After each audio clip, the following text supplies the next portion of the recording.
All of us have been wasting our time looking at elections, Punjab, UP, here, there, Goa, Uttarakhand, because action isn't there. Action is somewhere else. Action has come from the world of high finance, stock markets, and generally from the heart of Indian capitalism. Because at the heart of Indian capitalism, which is doing quite well, lies something called the National Stock Exchange. Now, National Stock Exchange, not just the biggest in India, but among the biggest in the world. So companies whose shares are traded on National Stock Exchange today have a combined market cap of more than $4 trillion. Remember, Mr. Modi has been promising to make India a $5 trillion economy. He promised to make it so by 2024. Unlikely it will happen for a few years more. So the total value of the companies traded on NSE at this point is 1.5 times, almost 1.5 times India's entire GDP. Now, this scandal has emerged from there. And what kind of a scandal is this? When I used to work in India Today magazine in the past, so there was a formula to writing an India Today intro to a story. And usually it would begin with something like, it had all the ingredients of a Bollywood potboiler, right? Or it had murder, it had rape, it had kidnapping, it had swindling, etc., etc.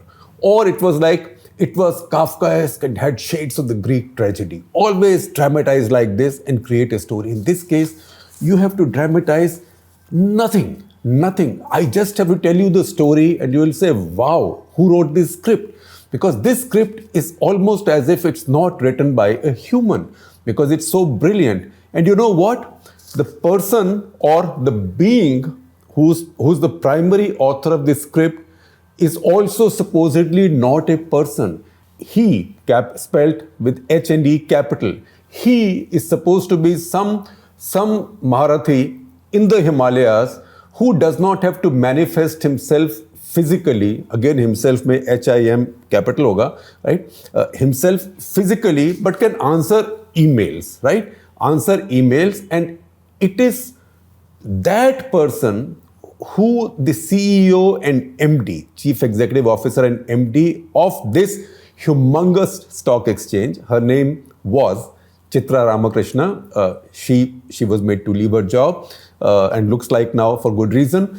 So apparently he had control over her life and her mind and was giving instructions to her on email. Now, this is also a wise man hiding in the Himalayas who doesn't manifest himself physically, who's running India's largest stock exchange at the corporate level, even telling the CEO who to appoint, who to promote, who to send where, who to allow to travel by first class. He's even telling her how to look younger and nicer. He's even telling her to experiment with different kinds of hairstyles and plaits in her hair, saying you will look nicer and more attractive, right? He's even inviting her for a holiday to Seychelles and asking, do you know how to swim? If you know how to swim, we can both go swimming at Seychelles and then chill out on the beach. Now, if somebody has to be a powerful Pochela, realized master yogi, I want to be one like that, right? Because this is a hot guy, whoever it is. Now, what's happened is that in National Stock Exchange, where Chitra Ramkrishna was the CEO, she appointed another person. That person is called Anand Subramanian. Now, Anand Subramanian is again a mysterious being, because as the SEBI inquiry into NSE tells us, it's a 190-page report, quite well written, right? It's not convoluted or cluttered. Please read that report. All the references and data and details are there. Now, she hired this guy sometime in 2013 as her advisor. So he came in as a chief strategy officer or chief strategy advisor come consultant to the MD and CEO. Now SEBI has found that in the HR records, HR department of NSE, the great NSE, there is no record of his having been hired. There is no record of his having been interviewed. There is no record of that position having been advertised or any need being put out to any headhunter. There is no record of anyone else applying for that job. There is no record of even his being interviewed. So Chitra Ramkrishna said that she interviewed himself, but on the HR files, there is no record. In fact, SEBI says helplessly that we can say nothing about him because we don't know who he is, because there is no record on him in the companies, in such a big company's HR documentation. Now, this gentleman, Anand Subramanian, got appointed, and as he got appointed, he was appointed at a salary of 1.68 crores. His previous salary, where he used to work, and he used to work in a small company, he was functioning as vice president for leasing and repair services in a tiny company called Transave Services Limited, a subsidiary owned by Balmer Lorry, which is a public sector company. In fact, after this came out, a lot of the stories said he was an employee of Balmer Lorry. So the management wrote to all publications, including us, saying that please correct it. He wasn't our employee. In the past, this company was our subsidiary, but since then we've got rid of the company. So there he had this job. It's a 15 lakh job. So certainly from 15 lakh job in doing completely unrelated work, not in finance, 15 lakh job, he got hired in this job at NSE at 1.68 crores. That is 11 times. Now you might say, all right, he's come from public sector to private sector. People get a lot more in the private sector. In any case, everybody is jealous of somebody's salary. Fine. Now year after year, he kept on growing in terms of his salary and in terms of his power. And his presence in the office became less and less. Now, see what happened. Again, the details are in the SEBI order. But within 3 years, from 1.68 crores, he went to 4.21 crores, right? Then to create justification for him to be paid more, they said, all right, earlier he was only working 4 days a week. See the luxury, only 4 days a week. Now they said he'll work 5 days a week. And because he's working 5 days a week, he'll be paid more. And you know, there is a little twist to that. He will work 5 days a week, of which only for 3 is he required to be in the office. The other 2, he can be wherever he is. Maybe he can also be in some Himalayan cave doing his own stuff. So 3 days in office. Now some whistleblowers complained to SEBI that this irregularity had taken place in National Stock Exchange, that nobody knew, had been appointed in such a key position. He was still not declared as a key management personnel. So he was not declared among the key management personnel because who was he? Chitra Ramkrishna's reply was, he's not an employee. He's just a consultant. But while he was a consultant, he was being paid almost more than any employee of the organization. Plus, he was given these privileges of working only 3 days a week, plus entitled to travel to Chennai every weekend because his home was supposed to be Chennai. So he could then come back and spend his 3 committed days in the head office, if at all. Then in the course of time, other documentation came up and SEBI's come out with all this. For example, once all of a sudden orders were issued for him to be entitled to travel by first class. And I will tell you a little story about that in a second. That he will travel by first class, he will travel domestically only by business class. Now, a lot of this, almost all these actions, and that is the story, all these actions particularly pertaining to this person, Anand Subramanian, these were on the directions of this so-called wise person. In fact, when Chitra Ramkrishna was asked by SEBI who this wise person is, so her reply was, he is some Siddha Purush or Yogi or Paramhansa living in the Himalayas. He doesn't even have to manifest himself physically, although she claimed that she had met him on a beach physically 20 years earlier and said that he's been guiding her for 20 years. Now just think, stock market where $4 trillion worth of companies are listed, where all of the stability of India's economy and markets is located, right? Such a sensitive organization being run by somebody, by a CEO,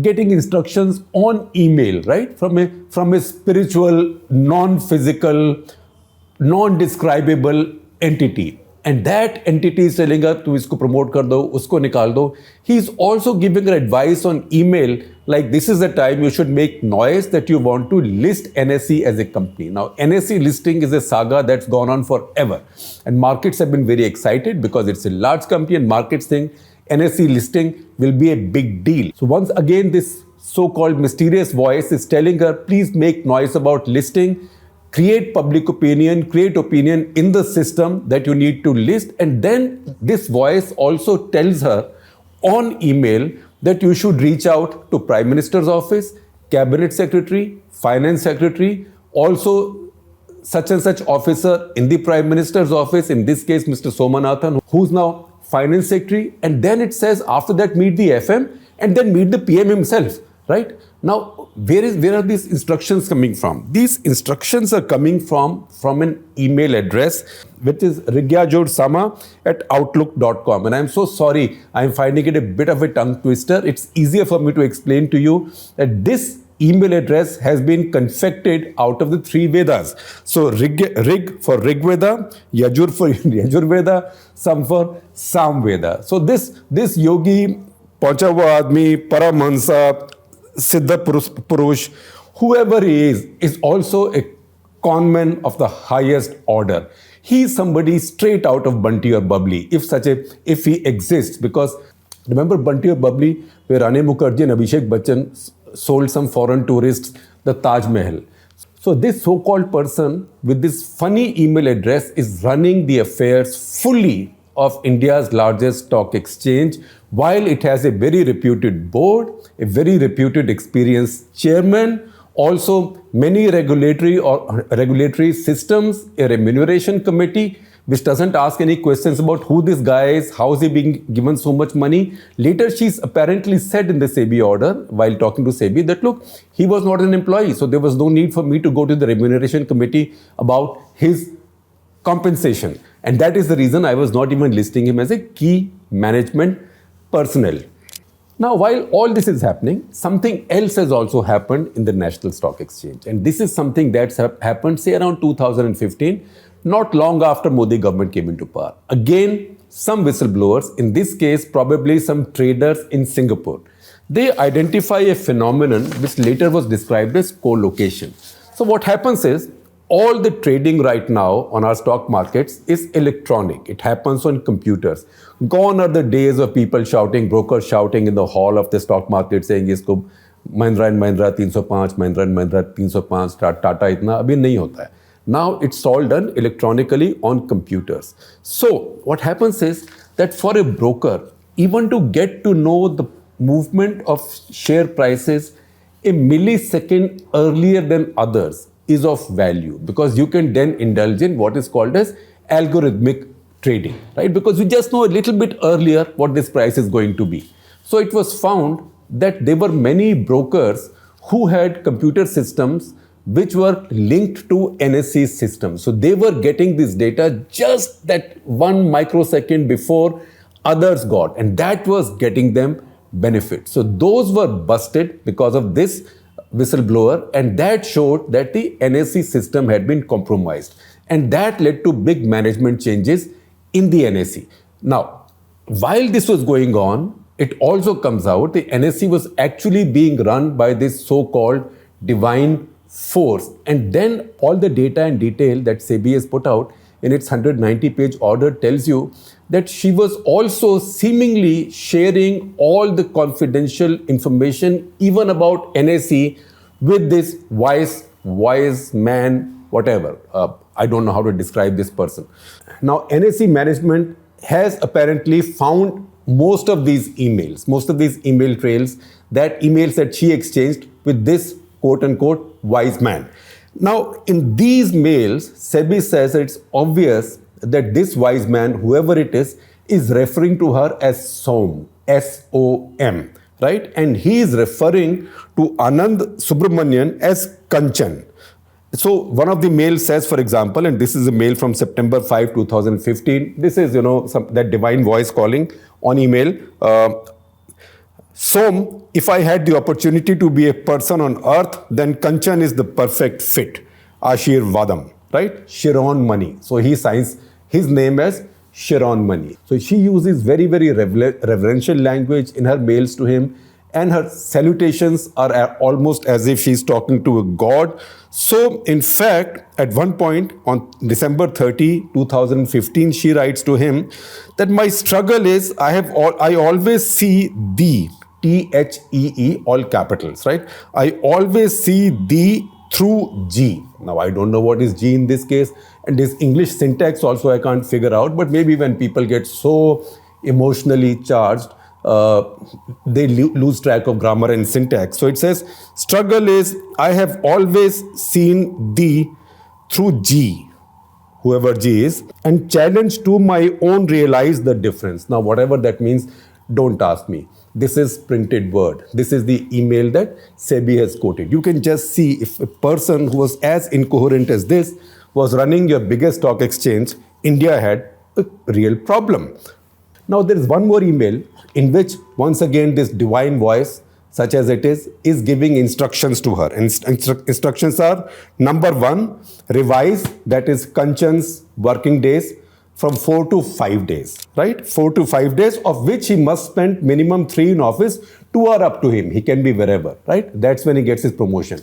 Then the voice tells her that the additional money you give him, because he's now working 1 extra day, he has to surrender that money to me every month as his gratitude to me.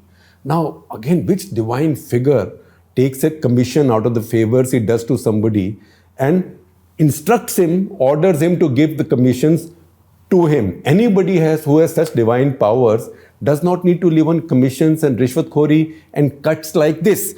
Then he goes on to say he should be entitled to travel international first class wherever travel is a minimum of 5 hours point to point, as precise as that. And domestic travel will be all by business class. With all these changes, she introduced all these changes, and willingly NSE, board, etc. all concurred with it. Now, that is a great mystery. What happened to all these wise people who were there? Who is this divine force?